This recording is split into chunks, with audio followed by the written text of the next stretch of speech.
بسم الله الرحمن الرحیم. نن درس زمونږه کورونري ارتري ډیزیز په هکله ده. نو په دې درس کې به وګورو چې کله اسکیمي او انفارکشن رامنځته کېږي په قلب کې به څه تغییرات رامنځته شي. کله چې اسکیمي رامنځته شي په ایکو کې هغه ډېر مهم تغییر څه ده، هغه اپ نارمل والموشن ده. هغه اسکیمیک جدار خپل حرکات سم اجرا کولی نشي، دا عمده تغییر ده. نو اسکیمی په هغه اولو مراحلو کې موږ تاسې تشخیصولی نشو. ځینې وخت حتی سترس ایکو کې ځینې ناروغان چې اتیروسکلیروتیک پلاکونه لري، تضایق لري، هغې کې فالس نیګټیف راوځي، مریض روغ راوځي. صحیح؟ کله چې ایکو ورته کوو، ایکو کې والموشن سمي خو مریض به اسکیمي لري. صحیح؟ نو ځینې وخت داسې کېږي چې د مریض اعراض هغه وخت را پیدا کېږي چې کورونري ارتري د 90% نه ډېر بند شوی، یعنې په 80% بندش شو، 80% بندش کې مریض نورمال هغه فزیکي فعالیت خپل کوي. کله چې د 90% نه تضایق ډېر څه په هغې وخت کې مریض اعراض پیدا کوي، هلته بیا زر تشخیصېږي که نه. نو دومره وخت چې په مریض تېرېږي 90% نه ډېر شریان بندېږي، نو دلته بیا اختلاطات رامنځته کېږي، د دې تداوي بیا مشکل دی. که دا ایرلی سټیج کې موږ تاسو تشخیص کړی سو، نو مریض پریونشن بیا ډېر ښه کېږي چې د اسکیمي او د انفارکشن نه موږ پریونشن وکړو. خو بدبختي په دې کې ده چې اعراض ډېر وروسته را پیدا کېږي.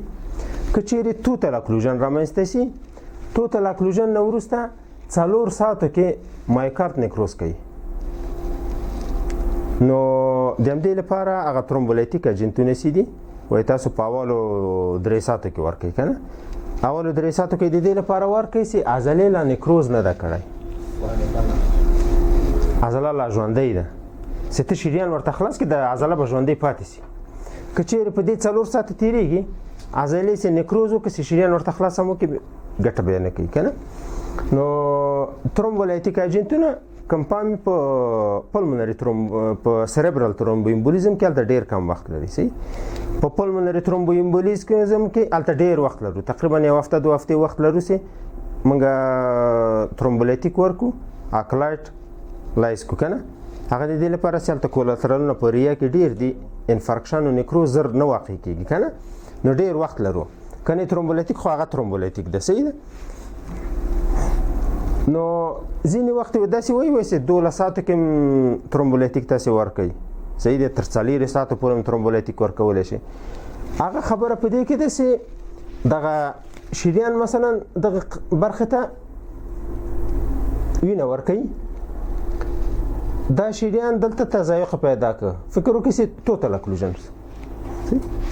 دلته نور کولاترالونه دي دغه برخې ته د بلې خوا نه راغلي، د بل شریان نه که نه، چې دې ځای ته وینه ورکوي. هغه عضله څه ناڅه یو څاڅکی راځي ورته ژوندی ساتي. نو د هغې لپاره وروسته هم کیدای شي چې دغه ترومبولیتیک د موږ تاسو ګټور ثابت شي او د عضله د مرګ نه وژغوري. صحیح؟ خو ډېری وخت چې تاسې که انجیوګرافي وکړئ، په انجیوګرافي کې ډېر کم داسې تصادف کېږي چې توتل اکلوژن شریان مکمل باندې. اکثریت مریضان چې راځي د انجیوګرافي راپورونه تاسې ولولئ، هلته یې لیکلي 90% بندش، 95%، 99%. توتل اکلوژن ډېر کم تصادف کېږي. نو دغه پلاک د اتیروسکلیروتیک دلته کلاټ رامنځته څه، دا شریان دغومره بند که، دومره بند که دغه 1% یا 2% چې دلته مجرا پاتې ده، د دې مجرا نه یو څاڅکی وینه راځي چې دغه عضله یو څه ژوندی وساتي. نو د هغې لپاره اوس موږ تاسو د پی سی آی سي کوو، کورونري ارتري ورته خلاصوو که نه. تقریبا ځینې ناروغانو ته 20 ورځې یو میاشت وروسته موږ پی سی آی ورته وکړو، خو بیا مریض بهبود پیدا کړي که نه. هغه اول حالت نه ډېر راښه ایجکشن فرکشن سم سي، هر څه سم سي که نه. هغه خاص د دې لپاره چې دغه مجرا چې داسې لږه پاتې ده، عضله یې ژوندۍ ساتلې ده، له مرګ نه ژغورلې، کار نشي کولی خو ژوندۍ ده. صحیح ده؟ نو دغه ته پی سی آی ګټه کوي. که چیرې دلته توتل اکلوژن رامنځته سي او وخت هم پې تیر سي او دغه عضله چې دلته اروا کېږي بلې خوا نه اروا ونه لري، مثلا د دې ارتري نه داسې کوم کولاترال ونه لري چې د اروا وکړي، نو دا خو چې نیکروز یې وکړي وروسته بیا په فیبروز بدلېږي. چې په فیبروز بدله شوله نو بیا چې دا شریان ورته راخلاص هم کړي بیا ګټه نه کوي. صحیح. نو د هغې لپاره هغه ډېر مقدم حرکت چې ده چې موږ او تاسو هر څومره زر وکړی شو هغه شریان ورته خلاص کړو، هغه به ډېر ګټور وي. نو دا 4 ساعته د همدې لپاره قید شوي دي، خو دا قطعي نه ده چې ټول ناروغان کې داسې. مایوکارد تقریبا په 48 ساعتو کې اکسپانشن کوي که چیرې ترانسمورال ایمایي. نو دغه شریانونه چې دي د شریان د داسې تیر شوی ده، بیا دلته واړه واړه شریانونه نور ورکوي. صحیح ده عضلاتو ته د شریان شروع لږ غټې کرا کرا دلته تنګ شوی. صحیح. که چیرې سب اندوکاردیال انفارکشن نو دا شریان خو وبخښئ دغه فکر وکړئ دا د مایوکارد یو جدار ده. صحیح. د دې په سر باندې شریان تیر شوی ده. دا شریان داسې کپیلرونه راغلي دي. دا کپیلرونه په اول کې متوسط دي، وروسته بیا تنګ دي. صحیح ده که نه؟ داسې ځینې وخت داسې کېږي چې دغه شریانونه چې دې عضلې ته وینه ورکوي دې قسمت کې تضایق نه لري، دلته ده. صحیح. دا قسمتونه خو نري دي، نو د دې له وجې بیا سب اندوکاردیال انفارکشن رامنځته کېږي. دغه برخه د مایوکارد جدار څه ده دا نیکروز کوي، دا ساه ژوندی پاتې کېږي. صحیح. نو دلته که په تصویر کې وګورو مثلا دغه د موږ اندوکارد ده، سب اندوکارد دا برخه ده، دا نیکروز کوي، دا بله برخه جوړه پاتې کېږي. په سب اندوکاردیال انفارکشن کې انیوریزم او اکسپانشن او دایلیټیشن دومره معمول نه دي، په دې چې دغه برخه د مایوکارد نیکروز کړی ده یا اسکیمی لري، دا نور خو جوړه ده دې خواته. صحیح. د رانیسي نه پرېږدي چې انیوریزم جوړ کړي، اکسپانشن جوړ کړي. صحیح. نو مایوکاردیال اکسپانشن او انیوریزم داسې وخت کې زیاتره رامنځته کېږي چې دغه جدار مکمل نیکروز وکړي. داسې مکمله نیکروز وکړه نو دلته چې فشار زیاتېږي پوتنسي سیستول کوي، دا نور جدارونه چې فشار واردوي دلته فشار پورته کېږي، دا عضله چې نیکروتیک دا مجبوره شاته به ځي، دا جدار به کرا کرا شاته ځي. صحیح. نو د بیتا بلاکارو رول څه ده او د سی انهبیټورو رول څه ده که نه؟ هغه وایي چې د مایوکاردل اکسپانشن او ریموډلینګ نه مخنیوی کوي که نه؟ که چیرې موږ تاسې شارټ اکسس ته ولاړ سو داسې وبولئ چې دغه برخه انفارکشن لري، نیکروز لري. دا نور برخې د دې سیګمنټ معاوضه کوي، داسې تقلص هم نشي کولی. ځینې وخت دغه برخې ډېر شدید تقلصات کوي، دی اوس شدید تقلصات را شروع کړل نو څو اختلاطو ته زمینه مساعدېږي. صحیح. دا قسمت خو نیکروتیک ده. صحیح. دغه قسمت چې شدید حرکت وکړي او دا شدید حرکت وکړي، کېدای شي چې دا مایوکارد د دغې نه چیرې شي. صحیح. دغه نیکروز د سالم نایې تر څنګ مثلا دا نایې نیکروز کړی، دا عضله جوړه ده، دا تقلص داسې وکړي، دا داسې وکړي، دا له دغې نه چیرې کېږي. صحیح. مایوکاردل رپچر رامنځته کېږي. صحیح. شدید تقلص کې. صحیح. بله خبره دا ده چې دغه سیګمنټونه نور چې شدید تقلصات وکړي دلته فشار ډېر جګ شي. صحیح. دې کې کېنه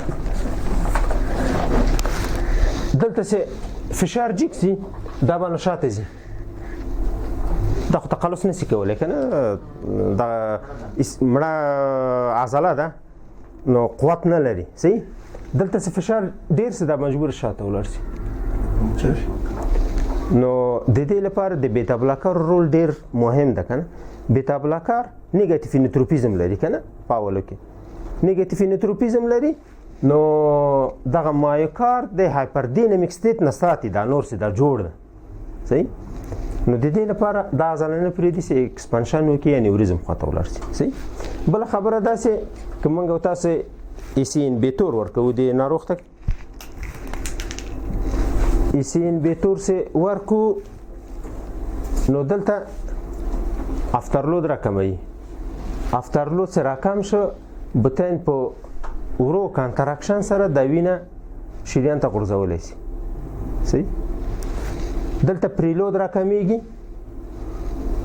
پریلود سه راکم شو خو هم افترلود راکمیږي هم پریلود په ایسي انبیتور کې صحیح نو پریلود سه راکم شو دلته حجم کم ده په کم کانتراکشن سره کم حجم شړي نو د دې لپاره ریموډلینګ نه مخنیوي کوي صحیح که چیرې دلته حجم ډیر سي بیا هم عضله باید شاته ولاړه شي صحیح اکسپانشن باید وکړي نو په ترانسمورل انفارکشنو کې څه ده هغو کې تقریبا 48 ساعتو کې کېدای شي چې اکسپانشن رامنځته شي په سب اندوکاردیال انفارکشنو کې رامنځته کېږي وال موشن ابنارمالټي په دې پورې تړلې ده چې دغه شریان چې دغه برخې ته وینه ورکوي د دې څومره وخت لپاره تړل شوې ده که دوام د بندش کمی والموشن ابنارمالټي د کم وخت لپاره دوام کوي که ډیر وخت بندش پاتې شي بیا والموشن ابنارمالټي د ډیر وخت لپاره پاتې کیږي یعنی دلته وګورئ و کچیرې بندش 15 دقیقې صحیح ده نو والموشن ابنارمالټي به 2 دقیقې لپاره وي صحیح ده یعنی بندش څه ختم شي بیا 2 دقیقې نور هم دوام کوي والموشن ابنارمالټي بیا سمیږي عضله صحیح کچیرې بندش نیم ساعت لپاره دوام کړی بیا نو والموشن ابنارمالټي تقریبا 48 ساعتو پورې پاتې کیږي صحیح نو څومره چې بندش ډیري هغومره بیا والموشن ابنارمالټي ډیر وخت لپاره پاتې کیږي یعنی دا په هغه حالت کې چې ته بندش بیرته ورته خلاص کړي که نه اوس مثلا شریان ابستراکشن ده تا ورته پی سی آی وکړو یا ترومبولیټیک دی ورکړو ورته د خلاص کړه صحیح ده اوس نو د داخلي ډاکټر تا ته مریض را لیږي وایي ما ترومبولیټیک ورکړي دي شریان مې درته خلاص کړی دی ته اوس بیا یې کوکه چې څنګه ده صحیح مریض کېدای شي 1 ساعت تیر شوی په هغه درد باندې او بندش د شریان باندې که نه دلته چې زه ورته ایکو کوو هغه والموشن ابنارمالټي په خپل حالت کې ده اکینیټیک ده نو په دې باندې بیا قضاوت نه کیږي چې شریان خلاصوی ده که بند ده مثلا یو ډاکټر ده مریض ورته راغی 2 ساعته کیږي چې چسپین درلوده شریان بند و 2 ساعتو کې که نه دی ورته ایرلی پی سی آی ورته وکړه شریان ورته خلاص کړه تا ته وایي چې ما ورته شریان خلاص کړی ورشه اوس بیا تکراري یې کوو که نه تقریبا بیا موږ تر څو ورځو پورې نشو کولی هغې ته سم راپور ورکړو هغه که چیرې 2 ساعته دلته تضایق باندې تیر شوي بیا کېدای شي چې دا والموشن ابنارمالټي یوې هفتې لپاره هماغسې پاتې په خپل حالت کې که نه یو هفته وروسته بیا د عضله بیرته خپل حرکات شروع کړي نو والموشن ابنارمالټي وروسته د شریان خلاصون نه یو څه وخت پاتې کېږي صحیح نو دا په دې پورې تړلی دی چې شریان د څومره وخت لپاره تړلی ده ستون مایوکارد څه ده هغه داسې حالت ته ویل کېږي لکه دې حالت ته ګورئ شریان تړل شوی دی نیم ساعت لپاره موږ خلاص کړ نیم ساعت وروسته 48 ساعتو پورې دا جدا رماسې کینیټیک پاتې ده تقلص نشي کولی دا عضله ژوندۍ ده مثلا دا عضله ژوندۍ ده خو حرکات نه لري موږ ډیر ژر ورته شریان خلاص کړی ده په همدا نیم ساعت کې مرته بیرته خلاص کړه صحیح دغه ته ستون مایوکارد وایي د یو لنډمهالي تضایق نه وروسته بندش نه وروسته صحیح چې پرفیوژن تامین سي او عضله ژوندۍ ده خو حرکت نشي کولی صحیح حرکات محدود دي دې ته ستون مایکارد وایي او که چیرې دغه اسکیمي د ډېر وخت لپاره پاتې شوي او عضله لا ژوندۍ دې ته هایبرنیټینګ مایکارد وایي یعنی دلته د ټایم فرق کوي صحیح ده ستون مایکارد هغه څه د شارټ ترم وال موشن ابنارمالټي ده د یو اکلوژن نه وروسته صحیح او هایبرنیټینګ مایکارد څه ده هغه لانګ لاستینګ اسکیمیا ده مثلا یو ناروغ ده دغه شرايين چې دي تضایق لري ډېر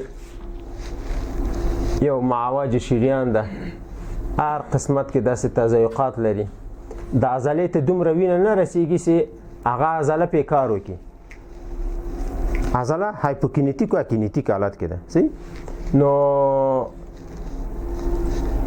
کله چې موږ تاسو دې ته سټرس ایکو اجرا کوو یا کانټراست ایکو کې بیا ته ګورئ چې هلته پرفیوژن یو څه شته د عضله ژوندۍ ده نو دغه ته هایبرنیټینګ مایکارد وایي د ډېر مودې لپاره د همداسې حرکات محدود دي او ریورسیبل ده کنه خو دواړه کې ویبل مایکارد ده ژوندی مایکارد ده کنه فقط حرکت نه کوي صحیح د ستون مایکارد کې یو لنډمهاله بندش رامنځته شوی ده او هایبرنیټینګ کې اوږدمهاله ده ایکو د کورونري ارتري ډیزیز په تشخیص کې یو خدای داسې ډیفرنشل ډیاګنوز کوي د کورونري ارتري ډیزیز صحیح ټول مریضان چې چسپین لري ټول قلبي امراض نه لري صحیح کېدای شي یو کولسیستایتس درد دلته انتقال شي ایزوفاجایتس صحیح ده کنه او یا پانکراتایتس دردونه دلته راشي یا سرویکل ارتروز دردونه صدر ته راشي موږ تاسو یو څه تشخیص تفریقي کولی شو چې دغه د قلب مربوط ده که د اکسترا کاردیاک ده صحیح که چیرې د قلب مربوطي بیا به قلب کې موږ تاسو تشخیص تفریقي کولی شو صحیح چې هلته اورتیک ستینوز ده الویوټي ابستراکشن ده پیریکاردایتس ده صحیح پرولپس ده د مایترال پکې کوارتیشن اف اورتا ده صحیح دایزکشن ده چیرته نو دغه قلبي امراض چې سپین ورکوي هغه خپل منځ کې بیا فرق کولی شو سره صحیح کورونري ارتري ډیزیز موږ تاسو په دې باندې تشخیصوو چې هلته والموشن ابنارمالټي رامنځته شي صحیح چې کله والموشن ابنارمالټي رامنځته شوله موږ وایو چې دغه مریض اسکیمیا یا انفارکشن لري صحیح early detection of MI acute myocardial infarction ځینې وخت داسې کېږي چې مریض چسپین لري درته راځي ای سی جي ورته اخلي هغه اول اپروچ ده یو ای سی جي ده صحیح ده چې موږ تاسو وګورو چې اسکیمي لري که نه لري خو دلته ای سی جي نارمل راوځي ایکو چې ورته کوي ایکو کې والموشن ابنارمالټي شته ده همدا اول ساعتو کې شته ده صحیح نو ځینې وخت داسې کېږي چې د ای سی جي نه مخکې موږ تاسو تشخیص په ایکو کوو صحیح موږ یو ډریور و تقریبا په درېیمه ورځ کې ای سی جي تغییرات راغله ایکو تغییرات یې په هغه اوله ورځ کې راغلي ول صحیح نو یو انستیزیولوګ هم همداسې و چسپین یې درلوده هېڅ والموشن ابنارمالټي شپې بستر شوی تر سهاره پورې که نه ابزرویشن لاندې و که نه د انفارکشن او اسکیمي په لوحه باندې ای سی جي تغییرات قطعا نه درلودل یې کوم چې ورته وکړله انفیرور وال اکینیزیا درلودله هغه هم وساته نن ورځ هم وساته سبا کې بیا 3 ورژنونه هلته را پیدا شول په انفیرور وال کې یعنې ځینې وخت ای سی جي تغییرات ډېر لیټ صحیح ده په هغه وختو کې موږ تاسو کولی شو د ایکو نه مرسته وغواړو صحیح خو مشکل په دې کې ده چې د عاجل شعبې کې ترن شوي ایکوکاردیولوژیستان کم دي که نه چې عاجل شعبې ته راسي یو ایکوکاردیولوژیست ته په لاس ورشي ای سی جي واخیستله دستي ایکو پروب هم پرې باندې کېدي evolution of original والموشن نو viable myocardium after reperfusion صحیح په دې viable myocardium کې د reperfusion نه وروسته موږ تاسو خو یو معذرات درلوده که نه زر یې نشو کتلی خو بیا یو کار بل موږ تاسو کولی شو چې هلته کانټراست مواد کېدای شي چې ورته زرق کړو مایوکاردل پرفیوژن ایمیجینګ ورته وکړو صحیح ده کانټراست مواد هم چې زرق کړل ورته که چیرې دا شریان خلاصه وایي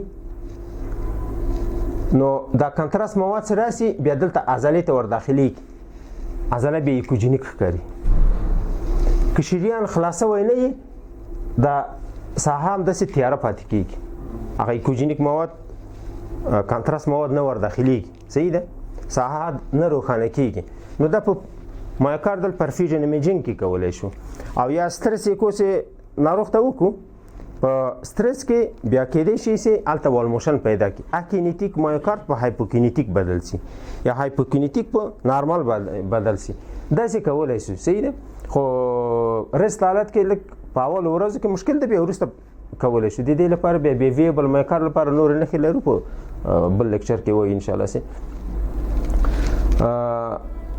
detection of post-infarction mechanical and functional complication تقریبا غیر د هغه کمپلیکیشنونه چې هغه کنډکشن ابنارمالیتي دي اریتمیاګانې دي بلاکونه دي وینټریکولر تاکیکاردي ده او فبریلیشن ده یو شی بل شي نو اریتمیاګانې چې ای سی جي کې تشخیصیږي نور دا میکانیکل کمپلیکیشنونه چې دي ټول په ایکو کې تشخیصیږي فانکشنل کمپلیکیشن مثلا سیستالیک ډسفنکشن ورکې دلته په ایکو کې تشخیصیږي ډیاستولیک ډسفنکشن ورکې په ایکو کې تشخیصیږي که چیرې پاپیلري مسل رپچر ورکې یا دلته فریوال رپچر رامنځته شي دا په ایکو کې تشخیصیږي که انیوریزم ورکې د میکانیکل کمپلیکیشنونه دي صحیح ده وینټریکولر سپټل ډیفیکټ دلته ورکې صحیح ده نو ډېر هغه میکانیکل کمپلیکیشن او فانکشنل تقریبا ټول په ایکو کې تشخیصېدلی شي او ایوالویشن اف انستیبل هیمودینامیک په دې معنی چې یو ناروغ ده انفارکشن لري راغی ولاړه شاک ته صحیح شاک ته ولاړه دلته چې موږ او تاسو کو ورته وکړو نو دلته معلومیږي چې دا شاک د سیستالیک ډسفنکشن له وجې رامنځته شوی ده الویوټي ابستراکشن لري اورټیک سټینوز ورسره لري دا مریض صحیح ده که نه که مریض ډیهایډریشن لري صحیح چې خوله یې ډېره کړې ده موږ او تاسو وازودیلیتور هم ورکړي دي نو کېدای شي چې د وازودیلیتور اجنټو تاثیراتي شاک ته بولی شي ډېره خوله یې کړي مریض ډیهایډرې شوی نور علت ولري نو دلته موږ او تاسو دا ورته کتلی شو چې ګورې قلب کنټرکشنونه سم دي ته ورته وایي ډاکټر صاحب سیستالیک فنکشن د بطین سم ده دا کاردیوجینیک شاک نه ده ته نور علتونه وګوره دوا له وجې به د شاک ته تللی که نه مایات به د کمي مایات هم چې کمي دلته نو مایاتو کمبود کې بیا د مایوکارد هایپر کانتراکتایل فنکشن سمالي حجم کم ده که نه حجم کم ده قلب کوچنی او کانتراکتیلیټي ډېره وي هایپردینامیک سټیټ ته ورځي هغه څومره داسې ده هغه کوشش کوي چې ټوله وینه وغورځوي دلته خو بیا واسکولر ریزسټنس نشته ده که نه په اویا کې دلته واسکولر ریزسټنس نشته چې ریزسټنس نه وي دا کنټراکشن نه خو یو جدار په بل جدار لګېږي صحیح نو دلته بیا ورته وایي چې ډاکټر صاحب حجم د کم ده مایات د کم ورکړي دي لږ مایات ورته ورکړي یو 200-300 سی سی بولاس یا نور ورکړي هغه یې بیا ته ورته وایي چې نور هم نه د پوره شوی نور ورکړي که نه نو موږ او تاسو خو هغه پلمنري کیپیلري وچ پرشر دا شان هم تعینولی شو دلته په ایکو کې نو انستیبل هیمودینامیک په ایکو کې تشخیصولی شو او که چیرې داسې وي چې دا مایوکارد رپچر ورکړی نو ته ورته وایي چې شاک د رپچر په بیس کې ده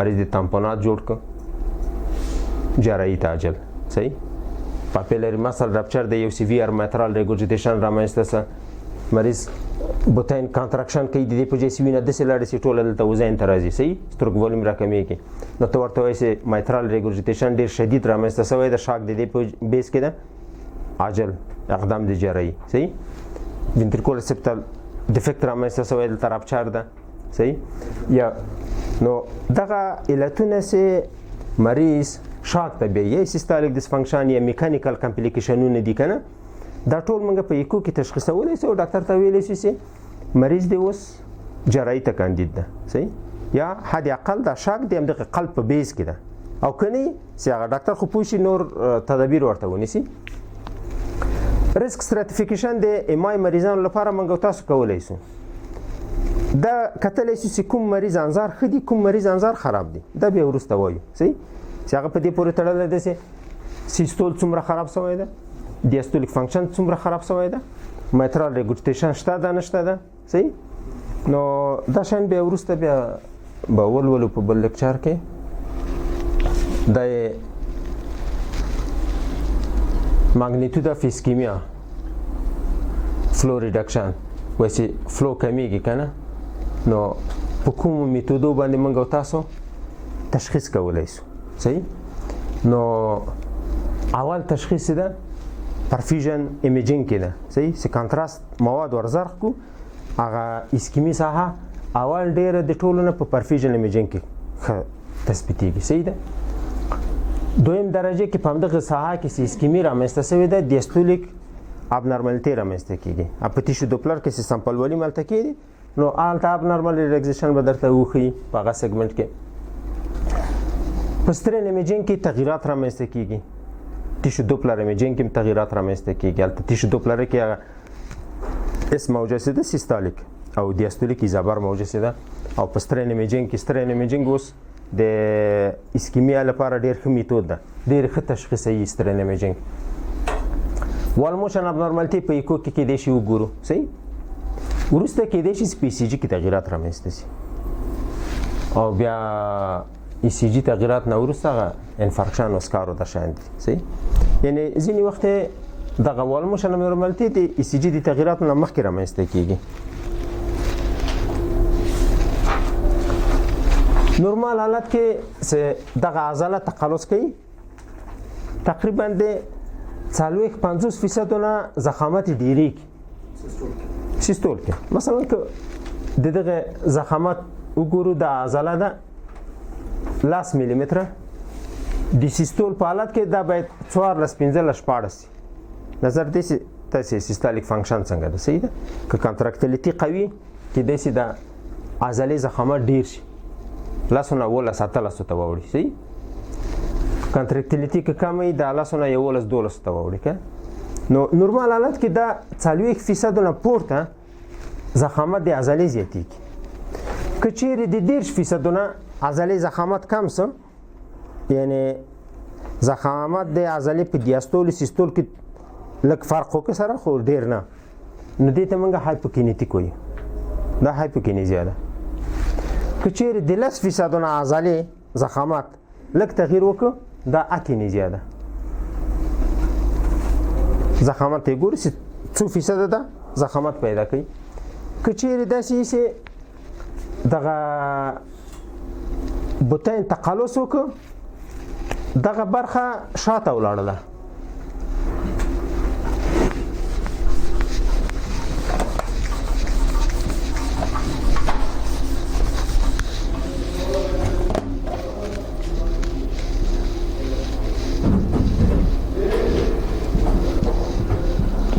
مثلا دغه برخه نیکروز لري، انفکشن لري.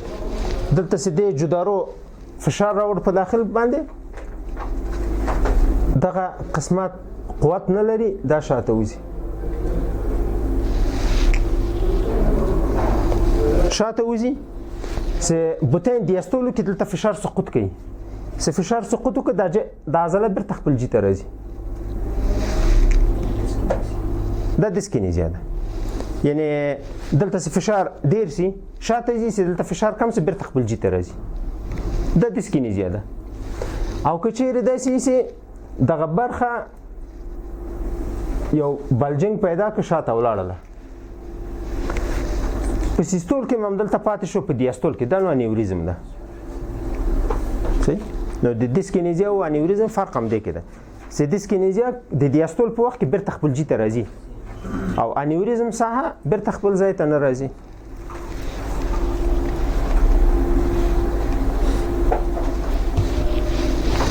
د کورونري ارتري سپلای موږ او تاسو ښودلی و په نورو لیکچرو کې چې anterior descending artery د left coronary artery او څنګه ده. صحیح.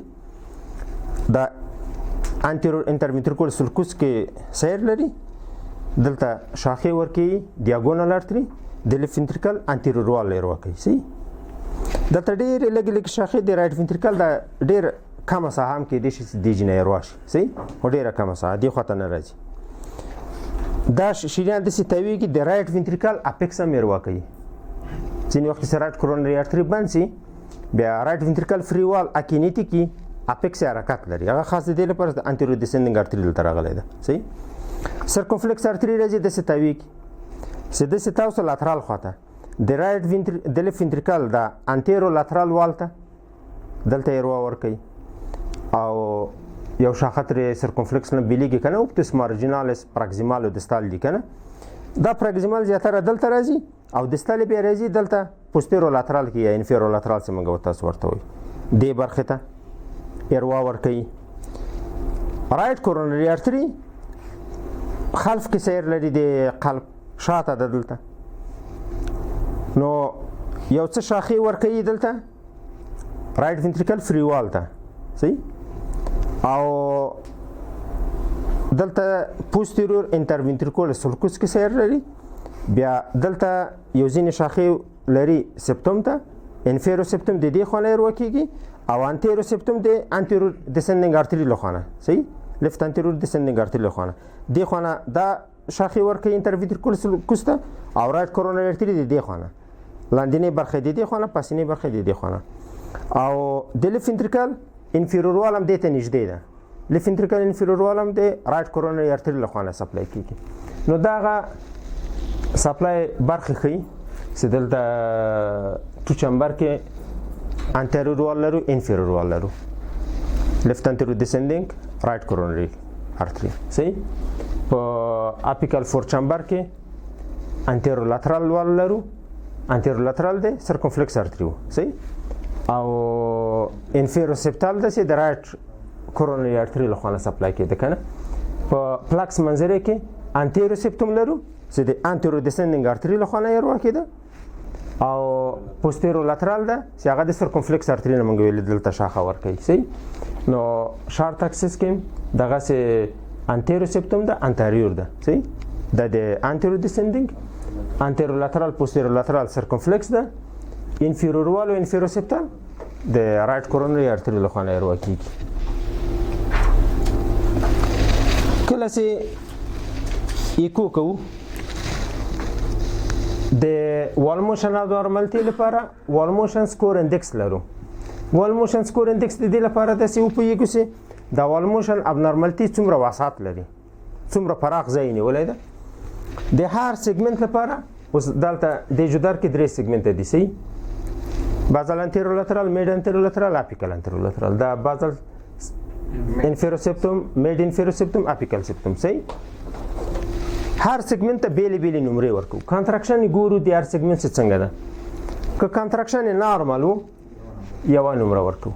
که هایپوکینیټیک و 2 نمرې ورکوو. که اکینیټیک و 3 نمرې ورکوو. دیسکینیزیا لپاره 4 او د انیوریزم لپاره 5 نمرې ورکوو.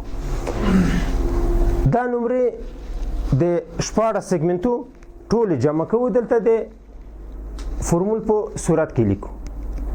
دا د کسر په صورت کې. صحیح. مثلا 14 سیګمنټه لرو که ټول نورمالي یوه نمره واخلي نو 1400. صحیح. مخرج کې هغه تعداد د سیګمنټونو 14 ده. دلته مخرج کې 14 لیکو. نو که چیرې دا ټول سیګمنټونه هایپوکینیټیکي بیا نو هر سیګمنټ چې 2 نمرې واخلي دلته 22 کېږي. صحیح. 22 دلته کېږي 14 دلته وال موشن سکور انډکس موږ تاسو 2 راځي بیا نورمال حالت کې یو ده. صحیح. که چیرې دا وال موشن سکور انډکس د 1.1 نه ډیر سي دا نو پور پروګنوز کوي. دا د مریض خراب انظار کوي او دا راته ښیي چې پرفیوژن ډیفیکټ د 0% نه ډیر ده. یعنی د مایوکارد د لیفت وینټریکل د 0% نه ډیر عضله هغه پرفیوژن نه لري. صحیح. نو که چیرې وال موشن ابنارمالټي د 1.1 نه ډیر سي نو چې څومره وال موشن سکور انډکس ډیریږي هغومره به انفارکشن وسعت ډیری. وال موشن ابنارمالټي چې ده او د پرفیوژن ډیفیکټ ترمنځ کوم کوریلیشن نشته، کوم تطابق درست تطابق نه لري. مثلا دغلته دغه برخه انفارکشن ده صحیح ځینې وخت کېږي چې دا انفارکس دا څنګه قسمتونه اسکیمیا لري دغه جدار د دې ځای نه تر دې ځای پورې ټول اکینیتیک ښکارېږي دا جیسې موږ تاسو ګورو چې دا جدار دومره اکینیتیک ده دا په دې معنا نه ده چې دا جدار مکمله پرفیوژن نه لري ډېر وخت دا ایکو چې کوئ هلته به وګورئ چې والموشن ابنارمالټي ډېر زیات ده 2 جداره 3 جداره یې نیولي دي که نه خو پرفیوژن ډیفیکټ بیا ډېرې کمې ساحې کې ده هغه پرفیوژن ډیفیکټ هغه یوازې په انجیوګرافي کې معلومیږي چې څومره ډیفیکټ به رامنځته یو په ایکو کې ښه ښکارېږي که نه سنټیګرافي کې ښه ښکارېږي چې پرفیوژن ډیفیکټ چېرته ده نو کانتراست مواد که چیرې زرخ کو دلته بیا ګورې چې دغه برخو ته کانتراست مواد را داخل شول دې ځای ته داخل شوي دي یوازې دغومره ځای کانتراست مواد نه لري پرفیوژن ډیفیکټ هم دلته ده صحیح نو څومره چې جدارونه څومره سیګمنټونه موږ ښیو چې دا هایپوکینیتیک اکینیتیک دي دا په دې معنا نه ده چې هغه برخې بیخي پرفیوژن نه لري صحیح پرفیوژن ډیفیکټ او والموشن ابنارمالټي د سره بیل شي دي خو پرفیوژن ډیفیکټ به رامنځته شوی کمې ساحې کې هغه والموشن ابنارمالټي به ډېره ساحه کېږي که نه ځینې وخت داسې کېږي چې پرفیوژن ډیفیکټ شته ده والموشن ابنارمالټي نشته مثلا دغه مایوکارد ډېر زخیم صحیح هایپرتروفي لري دا سب اندوکاردل انفارکشن ته ولاړه دا برخه انفارکت دا نور خو جوړه ده سکله تقلص کوي د دې سر باندې راځي دا دلته پاتې کېږي دا عضله داسې راځي موږ او تاسو چې دې خوا نه ګورو دا ګوري چې دلته عضله تقلص لري صحیح دغه قسمت د دې شاته پټېږي نو ځینې وخت د همدې لپاره کېدای شي چې یو مریض اسکیمیا ولري انفارکشن ولري خو ته والموشن ابنارمالټي ونه لري مریض ته نارمل راپور ورکړي صحیح یا دا داسې دغه انفارکشن نقطه‌ای ده دغلته ده یو برخه کې ده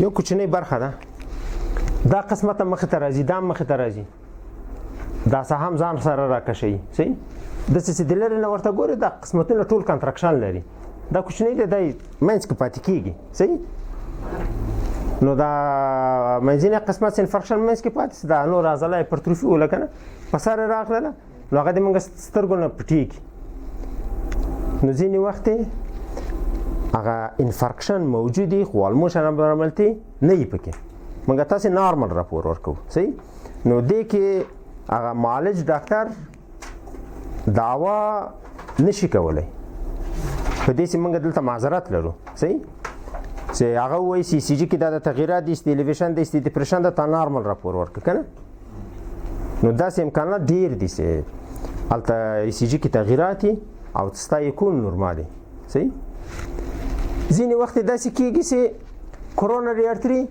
بیخي جوړ ده خو موږ والموشن ابنارمالټي لرو صحیح ده دا نه اسکیمیا ده مثلا یو مریض ده دایلیټډ کاردیومایوپاتي په دایلیټډ کاردیومایوپاتي کې سیستالیک فنکشن ډېر خراب وي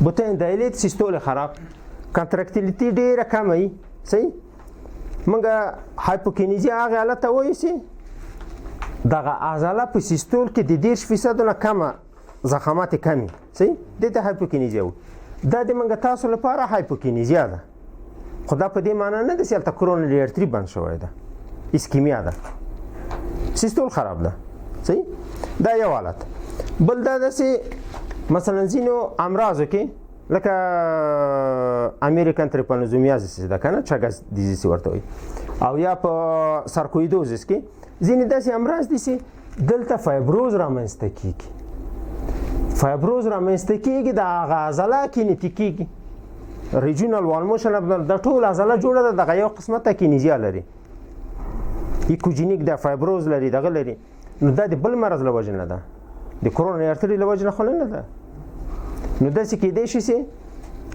ای سی جي نارملي موږ دلته وال موشن ابنارملتي ولرو صحیح خو هغه د بل مرض له وجې صحیح او داسې هم کېدای شي لکه مخکې مو ویلې سي ای سی جي نورمالي مریض نوی راغلی ده ته ورته ایکو کوي وال موشن ابنارملتي لري ته ورته وایي چې مریض یې شاید اسکیمیا ولري صحیح مریض ابزرویشن لاندې وساتل نو هغه به چسپین ولري هغه د اسکیمي اعراض به ولري که هغه د ابزرویشن لاندې نیسي بیا نو وروسته سي ای سی جي تکراریږي بیا انجیوګرافي کېږي هلته به بیا معلوم شي چې کرونري ارتري کې څه مشکل شته ده که نه شته ده صحیح نو کېدای شي چې دواړه حالت هم نورمال دغه کې نورمال مایوکارد کې نورمال کرونري ارتري کې وال موشن ابنارملتي او یا کرونري ارتري بند او دلته وال موشن ابنارملتي هیڅ ونه لري دغه نن اسکیمیک ریجونال وال موشن ابنارملتي دي چې مثلا ځینې وخت مریض بلاکونه لري یا وینتریکولر پیسنګ ورته اجرا شوی ده یا بندل برانش بلاک لري پریمچور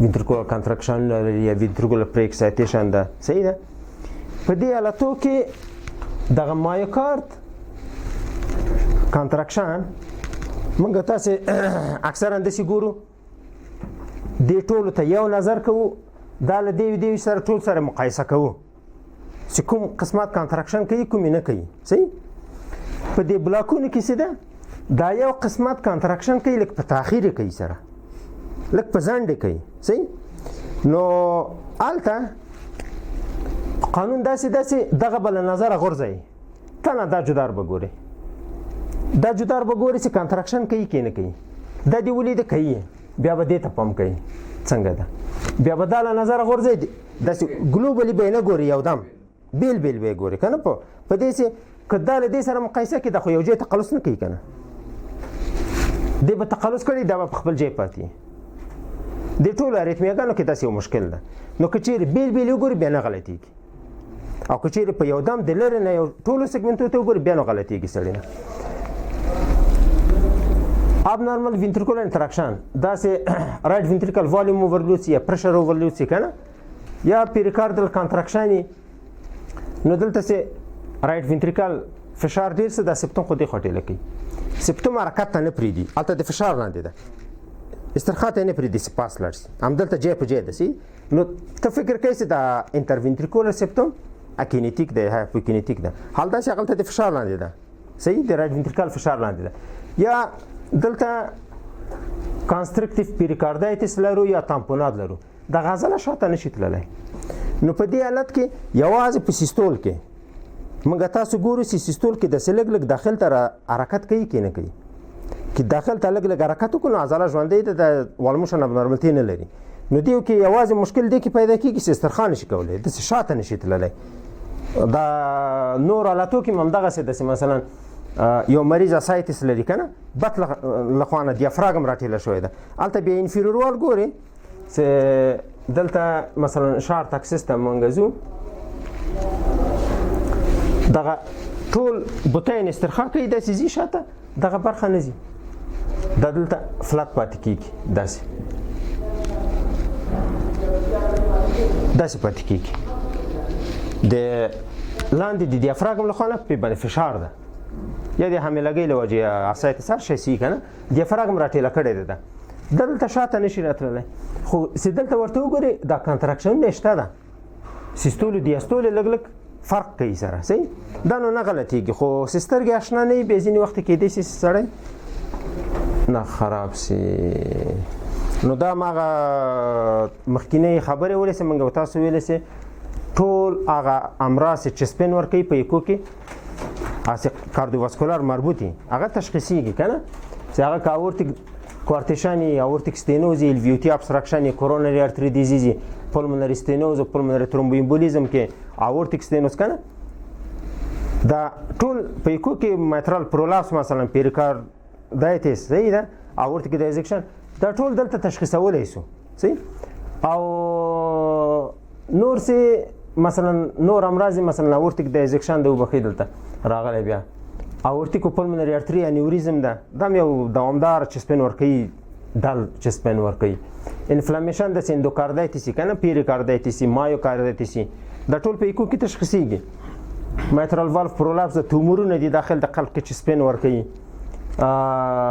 نور امراض خارج د قلب کې دي یعنی که دا امراض موږ ټول رد کړل یو مریض چسپین سره راغی دا نور امراض هم ټول رد کړل نو بیا کېدای شي یا به سرویکل ارتروزي صحیح یا به پلورایتس یا به په نومونیا یې که نه چسپین به یې ورکړی ایزوفاجایتس به یې پانقراس امراض به یې د ګلبلیډر به یې د معدې به یې که نه کېدای شي نور امراضو درد انتشار کړی صدر ته نو چست پین ایوالویشن چې موږ تاسو کوو نو اوله دغه خپل امراض رادوو چې کورونري ارتري ډیزیز شته نشته والموشن ابنورمالټي شته نشته الویوتیک ابستراکشن شته نشته اورتیک ستینوز شته نشته ده صحیح اورتیک کورتیشن شته ده که نشته ده پلمنري ستینوز او پلمنري ترومبوایمبولیزم اورتیک دایزکشن او اورتیک او پلمنري انیوریزم که نه اندوکاردایتس مایوکاردایتس پیریکاردایتس پرولپس د دسامو تومور که نه دا ټول هم سره رد کړو بیا ورته وایي چې دا کېدای شي چې اکسترا کاردیاکي سبب د مایوکاردیال انفارکشن په هکله بیا کمپلیکیشنونه به وي